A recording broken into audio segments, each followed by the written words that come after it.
Kirk Duckwall here with Mastermind, the Market Your Real Estate Stats update for the Twin Cities area. Well, now is the time to buy.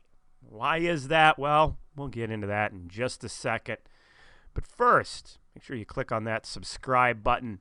We know that knowledge is power, and the more knowledge that you have about our Twin Cities real estate market, the more that you can leverage that to your advantage. So again, like and subscribe to this video. All right, let's jump into the data. Showings per week per listing, median sale price range dropped down week over week as expected. That continued slowing that I mentioned in last week's videos. Was it a 3.96 down to a 3.74, and a really good drop in the total number of showings.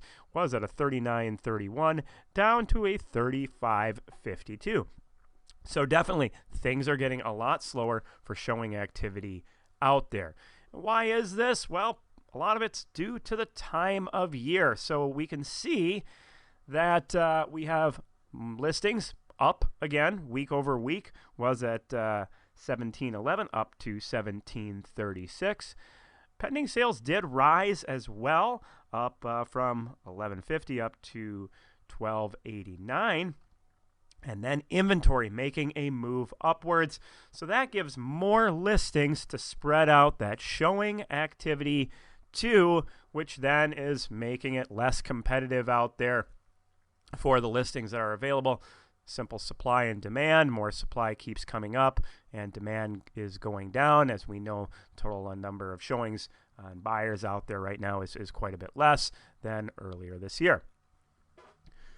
So looking at this and how this is affecting our market meter, we can see on a week over week basis, we dropped down from a 6.2 to a 6.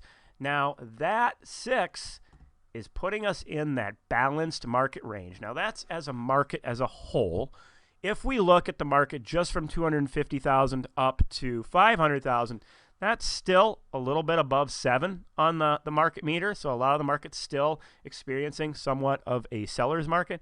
But for different types, different price points, other than just single family 250 to 500, the overall market is in that balanced market range.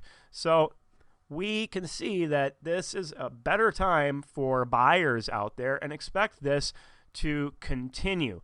However, when projecting out to where this might go, we look back a couple of years and we can see that that actually dropped into a buyer's market in late December. But when we look at 2020, we can see, or going into 2021, that the market picked up very, very quickly and never made it below a 6. So I do expect it to still slow down a bit, but it's a heck of a gamble to think for sure, are we going to get into that real solid buyer's market like we were in late 2019? I'm going to say probably not. We're probably going to stay in this stable market range.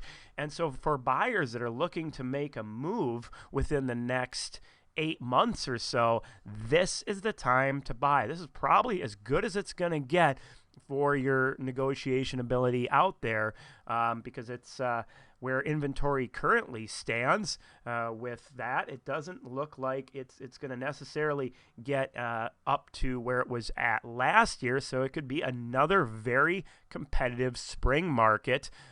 So if you're going to hold out till spring, you might find it really hard again to try to make a move. But we know where we're at now is quite a bit slower than where we were just a few months ago. Keep in mind, in June, we were at a 10 up here, and now we just hit that 6. Hopefully you found this information valuable.